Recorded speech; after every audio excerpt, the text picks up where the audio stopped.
Hello. And back at Radio Foyle, the trail was turning cold as well.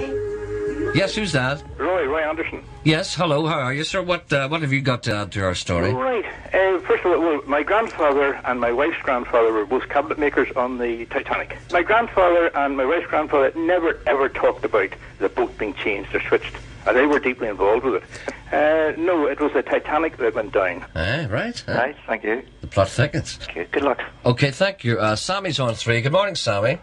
Jerry, it was the Titanic that definitely sunk. Yeah. Jerry, it's typical of Irish myth and legend. That's something we haven't mentioned, Irish myth and legend. Exactly, the story gets better every time they tell it. This didn't really make sense to me. If the two ships were switched, you'd expect to hear something more than the occasional half-baked rumour. Jerry agreed. I don't think anyone really believes that there was ever a switch, because when you think about it, the number of people, I don't know what it was, 15,000 people working on the Titanic. I mean, can you imagine trying to keep 15,000 people quiet and actually keep it under their hat, especially Irish people, after a few pints? It just cannot be done.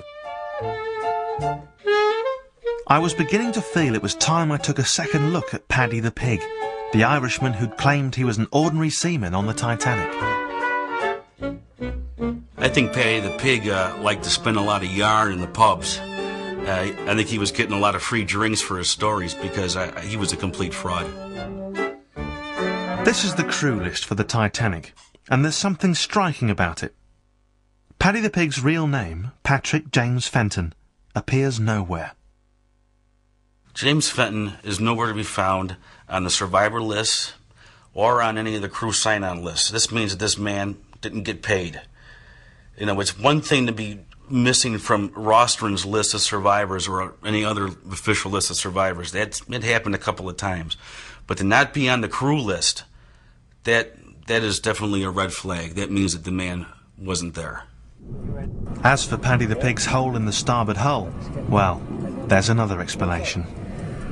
The simple fact is that the ship actually broke in half, and when the bow section went down, she hit the bottom, nose first, and dug herself in and then bent backwards, and that opened up the plating in the area where the reserve coal bunker was. It is just coincidence that it happens to be near the reserve coal bunker.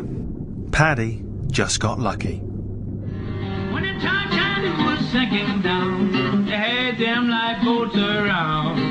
Found the Titanic very well. Yeah. So, was the Titanic switched at birth? The experts are divided. I would have to say that the question remains open. I do not have enough concrete information to categorically say that the ship on the bottom of the Atlantic is the Titanic.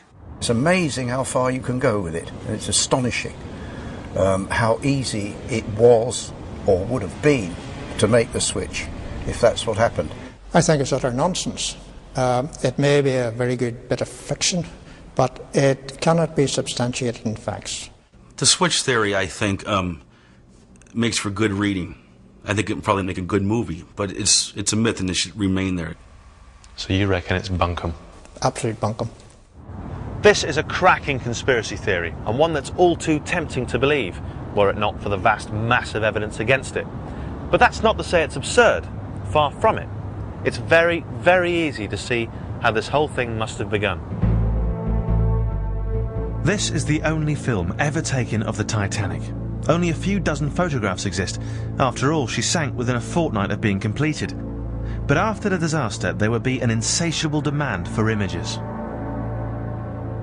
People started churning out souvenirs, quite extraordinary. Something like 200 commemorative postcards, and I don't think any of them showed the Titanic. They all showed the Olympic. You say to yourself, which ship am I actually looking at? The newsreels followed suit. These are some of the most frequently used images of the Titanic, except it's really the Olympic. The giveaway? See how the filmmaker has scratched out the harbour name from the back of the tugs. That's because these shots were taken in New York, the city the Titanic never reached. Even to this day, people are still misidentifying photographs. You know, they're saying that it's a Titanic when in fact it's the Olympic. They were 99% identical.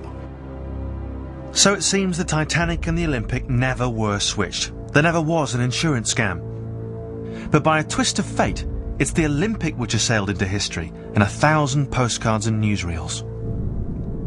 Unless, of course, they were switched, in which case it was the Titanic after all. So what do you reckon? Have your say on the Titanic conspiracy by